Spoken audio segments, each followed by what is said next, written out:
Israel और Hamas के बीच जारी जंग में जो आपने अब तक देखा वो तो बस ट्रेलर मात्र है नेतन्याहू का। वो गाजा पट्टी पर कुछ ऐसा करने की फिराक में है जो तमाम युद्धों के इतिहास में नहीं हुआ होगा आज तक। बस उन्हें ऐसा करने से एक खास वजह रोक रही थी अब तक, लेकिन अब उस वजह के खत्म होते ही नेतन्याहू अब अपना सबसे खतरनाक आक्रामक रूप दिखाने वाले हैं। इजराइल की फोर्स गाजा पट्टी पर जबरदस्त हमले कर रही है। इसके लिए इजरायली सेना ने मोर्चाबंदी और बढ़ा दी है। इजराइल के इस ग्राउंड ऑपरेशन को लेकर अब बड़ी खबर भी मिल रही है। TV9 भारतवर्ष को इजराइल के टॉप डिफेंस सोर्स ने बताया है कि इजरायली डिफेंस फोर्स बड़े ऑपरेशन के लिए तैयार है, लेकिन अमेरिकन अभी इस ऑपरेशन को लेकर झिझक रहे हैं।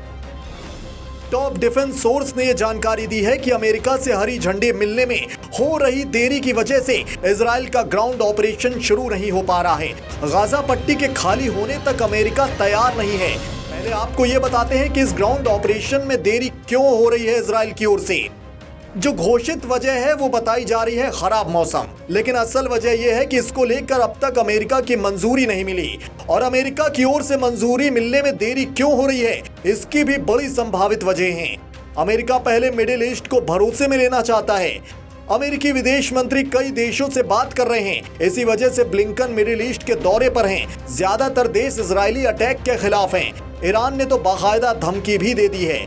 अब इजराइल के इस एक्शन पर सबसे बड़ा रोड़ा और संकट क्या है वो आपको बताते हैं।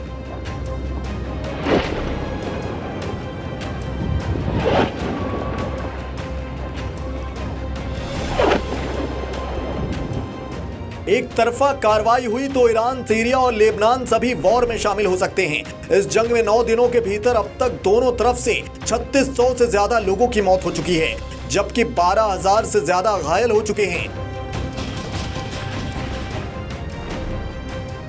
गाजा पर इजराइल सबसे ज्यादा हमले बोल रहा है। अब इजरायली सेना हमास की सुरंगों को निशाना बना रही है, क्योंकि इजराइल का मानना है कि हमास के लड़ाके यहां छिपे हो सकते हैं। गाजा में इजराइल की बमबारी से 2 दिन में हमास के 3 कमांडर ढेर हो गए हैं।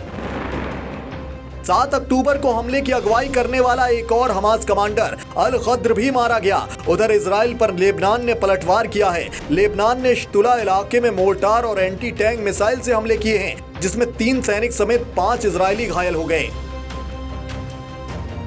फिलहाल वेस्ट बैंक में आमने सामने की लड़ाई चल रही है। बता दें कि रविवार को गाजा के लोगों को फिर से 3 घंटे की मोहलत दी गई है। भारतीय समय के अनुसार 12:30 बजे से 3:30 बजे तक लोगों को उत्तर गाजा छोड़ने का निर्देश दिया गया है। गाजा पर हमले करने के साथ इजरायली फोर्स ग्राउंड पर भी रेड कर रही है। वेस्ट बैंक के अलग अलग रिफ्यूजी कैंप से इजरायली फोर्स ने हमास के करीब 55 लड़ाकों को गिरफ्तार किया है। वेस्ट बैंक के देश कैंप में छापा मारा और 3 लड़ाकों को गिरफ्तार किया। वेस्ट बैंक के हमारी रिफ्यूजी कैंप में भी बड़ी संख्या में लड़ाकों को डिटेन किया गया है। तो दोस्तों, इजराइल के इस एक्शन को लेकर आपका नजरिया क्या है? अपनी कीमती राय कमेंट बॉक्स में जरूर बताएं। साथ ही देश दुनिया की ऐसे ही डिटेल्ड अपडेट्स देखते रहने के लिए TV9 भारतवर्ष का YouTube चैनल है, उसकी ओरिजिनल्स प्लेलिस्ट में जाएं और वहां के वीडियोस लगातार देखते रहें।